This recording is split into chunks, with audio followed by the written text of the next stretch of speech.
Assalamualaikum warahmatullahi wabarakatuh. Teman-teman para birokrat pendidikan, kepala sekolah, dan guru. Salah satu cara membuat kita lebih giat bekerja, lebih kuat berusaha, yaitu dengan sugesti. Salah satu sugesti itu tentang apa-apa yang kita impikan ingin kita capai. Maka oleh karena itu, sugestilah guru-guru kita agar mereka bisa lebih bekerja dengan hati, bekerja lebih giat, menjadi merasa mencintai pekerjaannya. Salah satunya misalnya dengan cara-cara mengajak mereka berpikir bahwa mengajar itu bukan hanya urusan duniawi, tapi itu bahagian daripada pengabdian kita kepada Allah Subhanahu wa Ta'ala.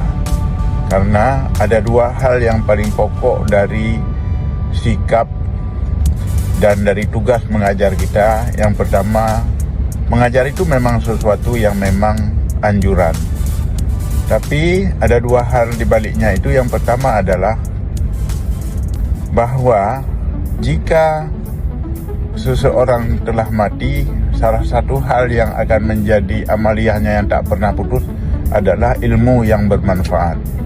Guru dalam mengajar pasti yang diajarkan adalah ilmu-ilmu yang bermanfaat. Maka oleh karena itu dia harus lebih kuat, dia harus lebih banyak metode, dia harus lebih mencintai pekerjaannya, terus lebih ikhlas dan berusaha sekuat tenaga supaya ilmu-ilmu yang diajarkan menjadi amaliyah baik yang tercatat sebagai ilmu yang bermanfaat. Dengan makin banyak anak-anak paham terhadap apa yang diajarkannya, apa yang dididiknya. Kedua, bahwa sebaik-baiknya manusia adalah manusia yang paling banyak manfaat kepada orang lain. Sesungguhnya guru itu adalah orang yang paling bermanfaat kepada orang lain, karena tanpa guru kita akan buta segala-galanya.